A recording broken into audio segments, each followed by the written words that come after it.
What's up everyone, Brendan Lutz here with Transworld Motocross.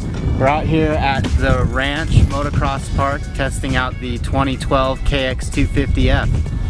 For 2012, Kawasaki refined this bike. They did a few internal modifications to the motor as well as adding dual fuel injection that helps with mid to top end pull of the bike. Out on the track, the motor on this bike when compared to last year's, it has a little bit more response down low, and like Kawi tried to improve on the bike, it does have really good mid and top end pull. This bike just dives into the corners here. The track is really super loamy in some of the turns here, and the bike dives in, doesn't lose any power, and all it takes is just a little tap of the clutch and you're powering right out of the corner again. Down the straightaways, the top end pull is noticeable. It continues to build power, and you just leave it in each gear and it uses all the gear, and you shift and it just continues to pull. So all in all, the motor on this bike is really good, and the small few changes that they did do to it, I did notice a difference over last year's bike. Just like the motor, Kawasaki kind of just took the route of refining the suspension on this machine.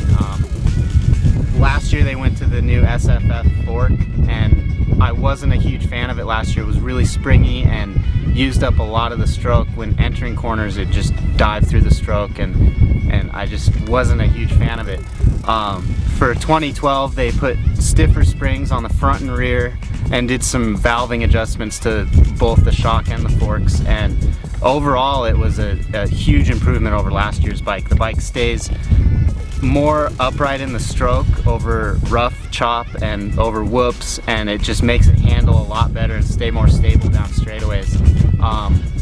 The track here today wasn't really rough, so I didn't really mess with the suspension that much, but I want to get to a track where it's a little rougher and really see how the fork and the changes to the fork and the shock work on a rougher track. A few of the little things on the bike that I liked, the brakes work really well. The front brake is really strong, makes it easy to dive into corners and keep the power on a little bit longer heading into the turns.